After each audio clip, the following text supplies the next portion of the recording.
Welcome back to తులసి సారీస్. ఈరోజు చాలా fresh డిజైన్తో కలర్ఫుల్ శారీతో మీ ముందుకు వచ్చేసాను. ఈ శారీ వచ్చేసి ప్యూర్ చినాన్ సిల్క్ శారీ అండి. అండ్ ఇలా శారీ మొత్తం ఫుల్గా వీవింగ్ చెక్స్తో వచ్చింది. ఇలా స్మాల్ జరీ బార్డర్ ఇచ్చారు. చాలా బ్యూటిఫుల్గా ఉందండి. అండ్ డైలీ వేర్కి చాలా కంఫర్టబుల్గా ఉంటుంది. శారీ మాత్రం చాలా లైట్ వెయిట్గా ఉంది.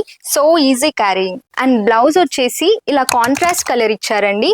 రెడ్ కలర్లో చాలా బ్యూటిఫుల్గా బ్రైట్గా ఉంది. అండ్ ఈ శారీలో మనకి చాలా డిఫరెంట్ కలర్ ఆప్షన్స్ కూడా ఉన్నాయి, అవి చూసేద్దాం. ఈ శారీ వచ్చేసి నావీ బ్లూ కలర్ అండి, చాలా ప్రెట్టిగా ఉంది. అండ్ ఇది రెడ్ కలర్, ఇది కూడా చాలా బాగుంది. అండ్ ఇది వైలెట్ కలర్, చాలా ట్రెండింగ్ కలర్. అండ్ ఇది వచ్చేసి brown colour, dark green colour అండి, చాలా ప్రెట్టిగా ఉంది. అండ్ అన్ని కలర్ ఆప్షన్స్ కూడా చాలా బాగున్నాయి, చాలా బ్రైట్ గా ఉన్నాయి. అండ్ ఈ శారీ సెట్ కనుక మీకు కావాలనుకుంటే కింద కనిపిస్తున్న వాట్సాప్ నంబర్కి డిఎం చేయండి.